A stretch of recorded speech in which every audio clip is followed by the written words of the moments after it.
How did Holly Knight end up playing keys on the Kiss album Unmasked? I'm John Beaudin from Rock History Music.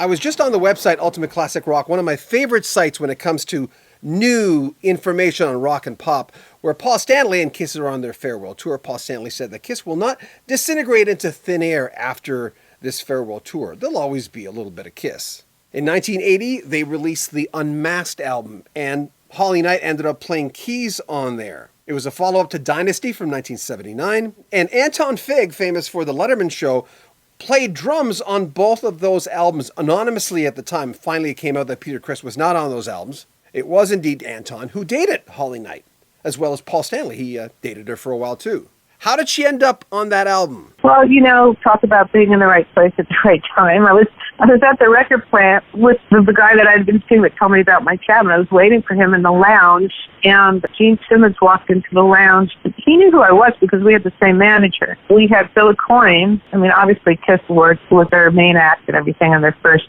one, but what happened was the Kiss had started to do these solo records. It was, the ones where they each had the same exact artwork. I remember those, yeah. Yes, all 4 solo records. So Eddie Kramer was producing Ace Frehley, and Eddie knew Anton Fig, the drummer in our band. They were mates, like I said, they were all South African, so he invited him to come down and play on Ace's record. And he was so good, and Ace loved him so much that he told Kiss about them.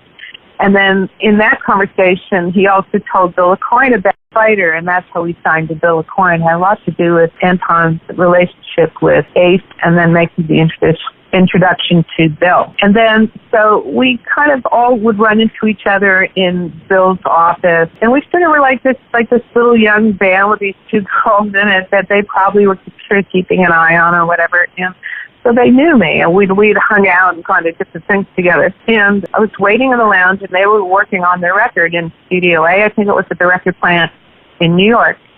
Gene kind of saunters out, and he's getting a drink from the fridge or something, and he says, "You play keyboards, don't you?" And I said, "Yeah, I do." And I wasn't sure why he was talking. He said, "Well, we've got this one song, and we really need keyboards, and we need to do this right now. Do you want to go in there and give it a shot?" And I was like, "Sure, I'd love to." I'm thinking, oh my God, it's like the first thing I'll be able to say that if they use the track, the first thing I ever did was the Kiss recording. I'd done demos, but I'd never played on a record before. And so I went in there, they played the song, then they, we went over what sounds they wanted, and then they played it again, and I played, and then they stopped at the end, and they were in the corner talking and shaking their heads, but sometimes they were shaking their head no, and I thought, oh, they're going to come over and just tell me that it's not working. And they came over and said, "What are you doing the rest of the day?" And I said, I was going to go out with my friend. They said, "Well, can you cancel it? Because we'd love for you to play on the whole record." I was like, okay. And I said, that's how that happened. Yeah,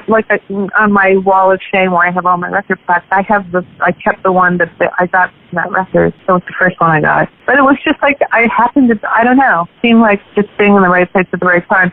And then, of course, they said I couldn't have credit because nobody got credit on a Kiss record unless they were in the band. So, they ghosted Anton. Anton played drums for years on a bunch of records that they said it was Peter Criss, and it was all about the image and everything. And then, of course, later on, it all came out anyway when it took off the makeup. But they said the same thing to me. They weren't going to give me credit. And I understood. I was like, okay, well, I'll get paid, and I can tell people. And he goes, yeah, you can tell what you want. We can't say keyboards on the record now they would, of course, say whatever. They don't care. But so I got a check, and I Xeroxed it. I kept a copy of it.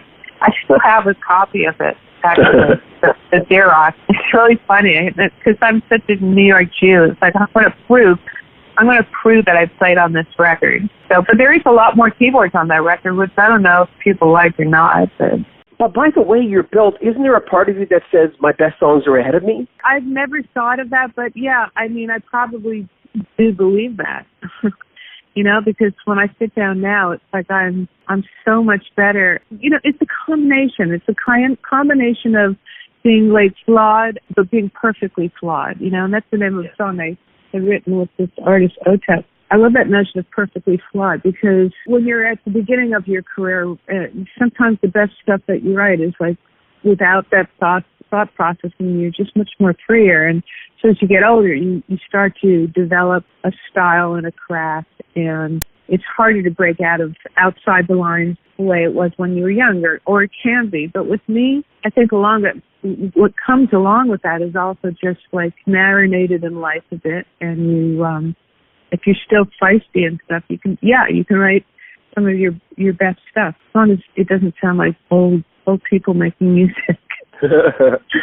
Well, that's the thing, when you're young, we have the luxury of you don't know what you don't know, and that can help you, but, of course, hurt you in the beginning. I think if you're talented, I think it helps you more than anything. We would do demos, and then we would have what people would call demo-itis, because then you'd go in to cut the record, and you'd try to better the demo, and in doing so, you lose, like, the magic that was so great about the demo when things were, like, just dumb and naive. And you didn't give so much of a shit that you didn't try so hard to be cool and play the best parts. And it ended up being cooler as a record that way, Go to hollyknight.com for more details. In 2013, she was inducted into the Songwriters Hall of Fame.